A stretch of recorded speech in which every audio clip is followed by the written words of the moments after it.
This is my audience.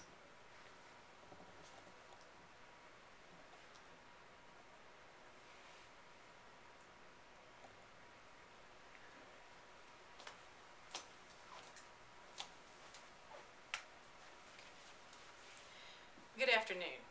My name is Dina Upshaw, and I'd like to thank you all for coming today. Have you ever taken a vacation where you just packed your bags and threw them in the car and took off without checking to make sure your car would make the trip, making sure you had enough money in the bank for the trip, without a destination or a road map? Y'all probably think that's pretty silly. Someone once said, if you fail to plan, you plan to fail. If you have no plan when you go on vacation, you're liable to break down, run out of gas, or wind up in a bad neighborhood. Financially, if you have no plan, you're liable to break down, run out of gas, or wind up in a bad neighborhood. I'd like to talk to you today about 3 simple keys to planning a successful financial future. There's a lot of good information I found in my research, but I also have personal experience in both a well-planned destination and the misery of an unplanned trip. 3 fundamental keys to financial success that I'd like for you to remember today are budget, save, and plan. You need a budget and stick to it.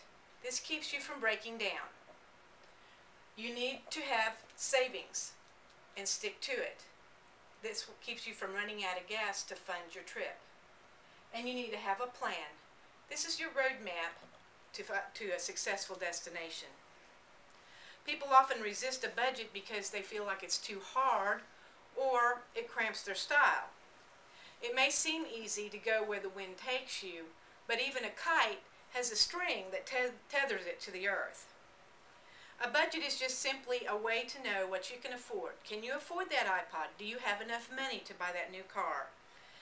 And it also keeps you from getting hit by those rubber checks. The National Foundation for Credit Counseling offers a great article called Practical Tips for Americans Who Have Trouble Saving Money. And I've summarized them here. When you're setting up a budget, the first thing you need to do is track your spending and make sure you know where you stand with your money. You can use a notebook or a ledger. I personally like to use Quicken and Mint.com, but the best tool I've ever found is a little wire-bound notebook. I've used one of these for years, and it's simple and easy to keep. The secret is to find a system that works for you and stick to it. The second thing is to be realistic. When you go on a diet and you cut out all your sweets and all your treats, you wind up binging. This is the same with a budget. If you budget too severely, you can wind up binge spending. Be flexible in your budget, and of course, include your family. Make budget keeping something that's rewarding for the whole family. Next, you need to make sure you include all categories of spending. You have your fixed expenses, you have your variable expenses, and you have your periodic expenses. Sometimes people forget those periodic things because it's maintenance or insurance, things that only get paid a couple of times a year. Make sure you include it all. And finally, you need to prioritize. Pay the big things first: your house, your car, your utilities, your savings. And I say savings because taking your savings off the top makes it much easier to save money than wait until all your other things have gotten paid.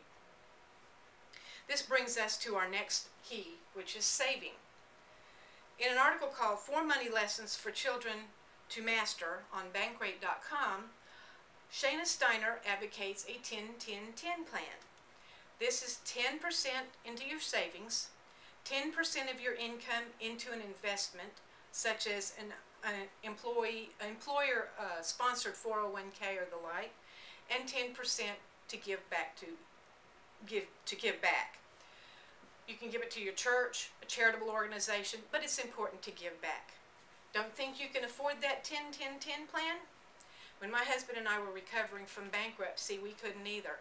But we were determined to save something. So we started small, and that little habit paved the way for us to increase our savings as our earnings increased. Even if you can only save $5 or $10 a paycheck, it's a good start. When you get that raise or that bonus, the Practical Tips article suggests that you pretend like you didn't get it and put the money into your savings or your retirement fund. The next key is to plan. You need to write down a 5-year, 10-year, 20-year plan and a retirement plan. This is important. This is your roadmap. This will tell you how much to save, how much if you need to get financing, if you need to adjust your spending. It's really important to have a roadmap to plan for those big ticket items. You also need to be flexible in your plan and have a plan B or a backup plan for unexpected events such as an accident, loss of job, sickness, any of those kinds of things that are unexpected.